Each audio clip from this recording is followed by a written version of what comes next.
একাই মাছ ধরতে যায়। তখন হঠাৎ একটি সাদা কাপড় পরা বুড়ি এসে বলে, সব মাছ তুই নিস না, আমাকেও কটা দে। সে বলে, তুমি তুমি কে? তুমি নিজে মাছ ধরে নাও, আমি কেন দেব? একটি সুন্দর সবুজ ঘেরা গ্রাম ছিল। সেখানে মালতী নামে একজন মহিলা থাকত। মালতীর আর কেউ ছিল না। মাঠের মধ্যে একটি বিল ছিল। সে রোজ ভোরবেলা সেখানে মাছ ধরতে যেত। সেই মাছ ধরে এনে বাজারে বিক্রি করত। বিক্রি করে যা টাকা হতো সেটা দিয়ে সে নিজের জীবন চালাতো। মাছ বিক্রি করার পর শেষে কিছু ছোট মাছ ঝুড়ির মধ্যে পড়ে থাকতো। মালতী সেগুলো এনেই তরকারি রান্না করে খেত। মালতীর রান্নার গন্ধে রাস্তা দিয়ে যত লোক যেত সবাই মনে মনে ভাবতো, আহ, কি সুন্দর গন্ধ! এটা কি রান্না করছে? মালতী রোজ মাছ বিক্রি করে দুপুরের দিকে বাড়ি ফিরত আর দুপুরবেলা রান্না করত। একটি লোক রোজ ওই সময় রাস্তা দিয়ে যেত। একদিন সে দাঁড়িয়ে পড়ল আর ভাবল, ইনি কি এমন রান্না করে যে এত সুগন্ধ? একটু ভেতরে গিয়ে দেখে আসি তো। তারপর মালতীর বাড়ির মধ্যে ঢুকে মালতীর সামনে যায়। মালতী অচেনা লোককে দেখে অবাক হয়। তারপর বলে, আসলে আপনি কে? আমি ঠিক চিনতে পারছি না। লোকটি বলে, আমাকে চিনতে পারবেন না, আমি ওই পাশের গ্রামে থাকি, এখান দিয়ে রোজ কাজে যাই। একটা কথা জিজ্ঞেস করব, আপনি যদি কিছু মনে না করেন তো? মালতী বলে, হ্যাঁ বলুন। আসলে আপনি কিভাবে রান্না করেন আর কি রান্না করেন যে রোজ এত সুগন্ধ বেরোয়? সত্যি কথা বলতে, এই দুপুরবেলা বাড়ি ফেরার সময় রোজ আপনার রান্নার গন্ধে আমার আরো খিদে পেয়ে যায়। তখন মালতী একটু হেসে বলে, কিন্তু আমি বাবু গরিব মানুষ, সকালে মাছ ধরে এনে বাজারে বিক্রি করি। শেষে যা দু একটা চুনোপুটি মাছ পড়ে থাকে সেগুলো দিয়ে আশপাশ থেকে শাক পাতা তুলে একটু চচ্চড়ি করি। আপনাকে দেখে তো ভদ্রলোক মনে হচ্ছে। আপনি যদি কিছু মনে না করেন, এই গরিবের বাড়িতে এই দুপুরবেলা কি দুটো অন্ন গ্রহণ করতে পারেন? লোকটি শুনে খুব খুশি হয়। তারপর মালতী লোকটিকে খেতে দেয় পুঁটি মাছ দিয়ে শাক চচ্চড়ি। লোকটি খেয়ে মুগ্ধ হয়ে যায়, বলে, আহ, কি তৃপ্তি করেই না খেলাম! আপনাকে সত্যিই অনেক ধন্যবাদ। অনেক দিন পরে মন ভরে একটু ভাত খেলাম। আমার গিন্নি যা রান্না করে, ওই প্রাণ বাঁচানোর জন্য খেতে হয় আর কি।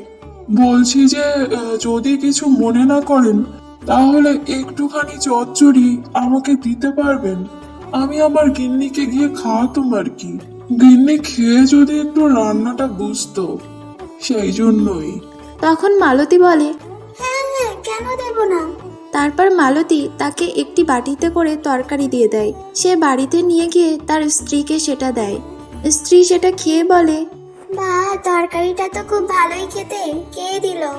তখন লোকটি তাকে সব বলে। আসলে ওখানে একজন মহিলা আছে, তিনি এরকম রান্না করেন। বলছি গিন্নি, তুমি ওই অত তেল মশলা ছেড়ে এভাবে একটু রান্না করা শেখো না। ওই মহিলাটা তেল মশলা ছাড়াই কি সুন্দর রান্না করেছে। আজ জানো, আমি একদম মন ভরে খাবার খেয়েছি। এসব শুনে তার গিন্নির একদম ভালো লাগে না। সে বলে, এরকম টাটকা শাকসবজি আর এরকম মাছ থাকলে এমনিই তরকারি স্বাদ হয়। আমি কোথায় পাবো এরকম মাছ?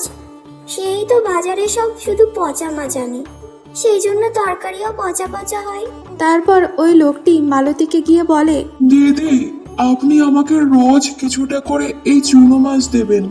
আমার স্ত্রী বলেছে এই মাছ হলে ভালো করে তরকারি রান্না করে দেবে। তার কথা মতো মালতী রোজ সেই মাছ দেয়। কিন্তু তার গিন্নি কিছুতেই রান্না করতে পারে না। লোকটি সেই রান্না খেতেও পারে না। এখন মাঝে মাঝেই লোকটি মালতীর বাড়িতে গিয়ে খেয়ে আসে। মালতীর যেহেতু আর কেউ ছিল না, সে তার সাথে দু চারটে গল্পও করত। তাই মাঝে মাঝেই লোকটির বাড়ি ফিরতে একটু দেরি হয়ে যেত আর তার গিন্নি খুব রাগ করত। তার গিন্নি একদিন ভাবলো, না, এভাবে হবে না। মহিলাটা একটু বেশিই বাড়াবাড়ি করছে, আমাকে ওর কাছ থেকে রান্না শিখতেই হবে।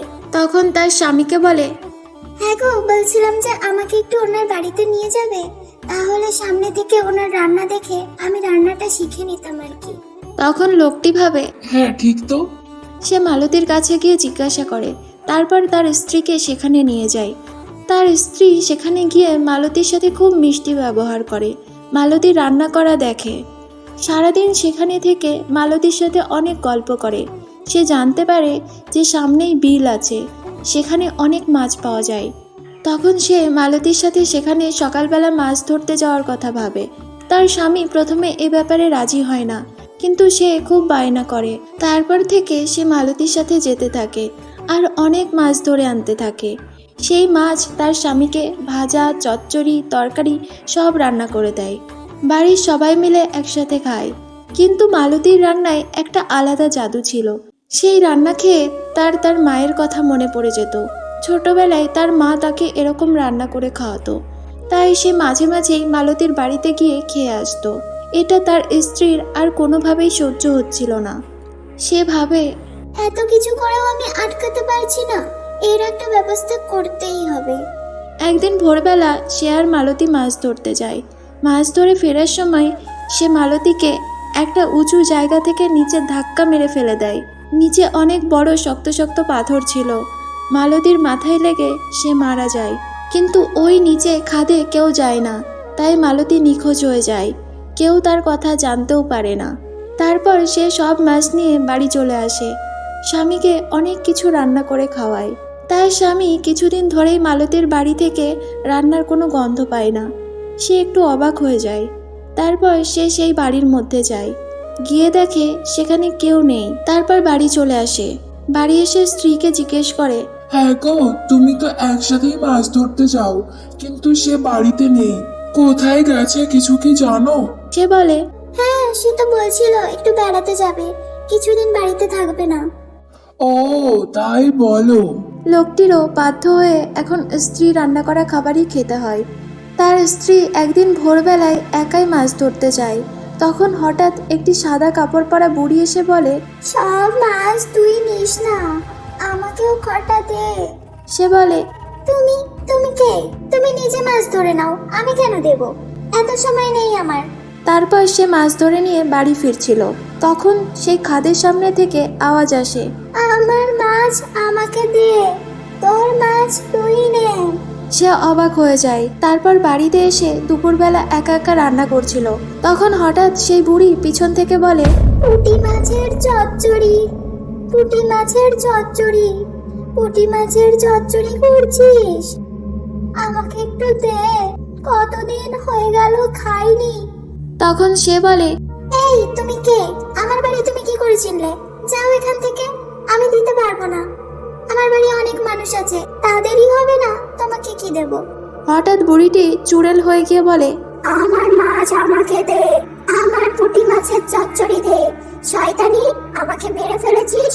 রাক্ষসী, আমাকে ভাত দে, পুঁটি মাছের চচ্চড়ি দে, নয়তো আমি তোকে ওই খাদে ফেলে দেব। সেখানে তাদের চিৎকার শুনে অনেক লোকজন জড়ো হয়ে যায়। তারা বলে, কোন খাদে? তখন ভূতটি তাদের সব সত্যি কথা জানিয়ে দেয়।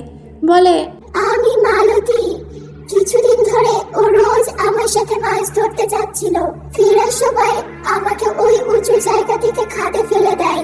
তারপর পড়ে গিয়ে পাথরে লেগে আমি মারা যাই। আমার শরীর এখনো ওই খাদে পড়ে আছে। তখন তারা পুলিশকে সবকিছু জানায়। পুলিশ সেখানে গিয়ে দেখে, হ্যাঁ সত্যিই সেখানে একজন মহিলা মরে পড়ে আছে। তারপর পুলিশ তাকে ধরে নিয়ে যায়। তারপর সেই লোকটি হাউ হাউ করে কাঁদতে থাকে। সে বলে, সব দোষ আমার জন্যই আজকে এই ভালো মানুষটির প্রাণ চলে গেল। তো বন্ধুরা, এরকম আরো অনেক গল্প পেতে আমাদের চ্যানেলটিকে সাবস্ক্রাইব করে নাও। আর ভিডিওটি ভালো লেগে থাকলে ভিডিওটিতে একটা লাইক করে দিও। আর এরকম আরো অনেক গল্প চাও কিনা সেটা অবশ্যই কমেন্ট করে জানিও।